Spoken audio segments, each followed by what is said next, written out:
Born in China is the latest Disneynature film to come out into theaters. If you don't know or are not familiar with what the Disneynature franchise is, just to familiarize you with it, they make certain documentary pictures.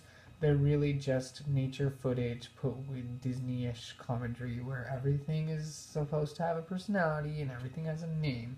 And some of the previous installments have been bears, earth, and oceans.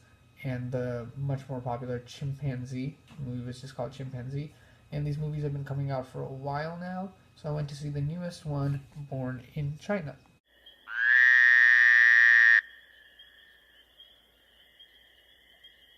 So basically this movie follows the stories of 3 different species of animals, all who live in the continent of China.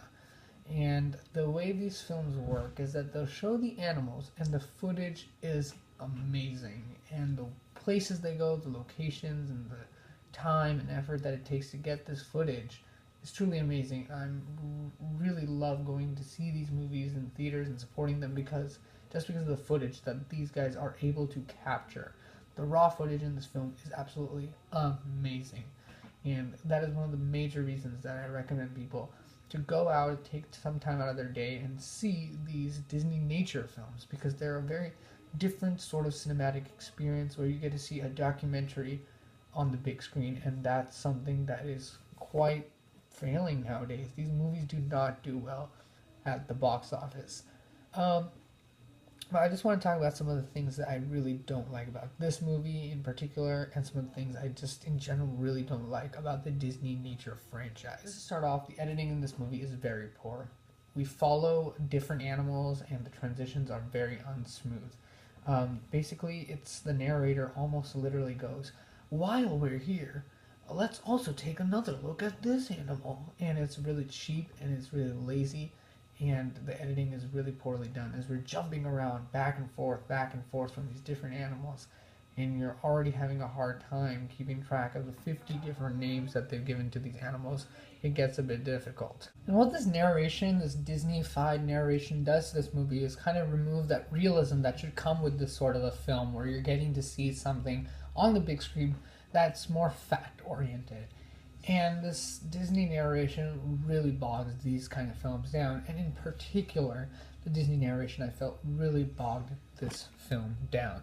Each line of the narration attempts to see things from the animal's point of view, and although that may try and see things in a different point of view or a different light and try and get the audience more engaged, it really does not work for me. And I think for most people who criticize these films, the number one issue that they have with these kind of films, the Disneynature ones, is that while trying to make the film engaging, they kind of ruin the experience of having a realistic experience. And just one film that I want to talk about that did this so well, and I still remember to this day that it is one of the best documentaries about animals ever made. And that would be March of the Penguins. And March of the Penguins is a film that just implemented the sense of realism into the film and really was able to engage the viewer while providing information, while being entertaining, and just doing everything in a much better way than these Disneynature films that try and make the films engaging through different kinds of ways but ultimately lose that realism. So for that reason, Born in China is just jumping around and with a fantastical kind of narration, and I was not into it after about an hour. I kind of lost it. Even though I was interested in seeing the footage, the movie does bog down, and it's only a 90-minute film, and for the movie to bog down is not a good sign at all. For this reason, guys, I'm going to give Born in China a B-. It has a lot of eye-popping visuals. You know, you get to see a part of China that rarely you get to see through the naked eye. And just to be able to enjoy that on the big screen is a really interesting experience. I love watching it, films in that sort of way. And I love supporting these movies despite their many flaws because of how well they're able to capture these sort of isolated zones. But unfortunately, the narration and editing did not help this movie at all. And it took a lot of gumption for me to just get through that last hour or so. So for that reason, B-, and I hope you guys keep watching. I'll have more reviews coming out really soon, and stay tuned, guys.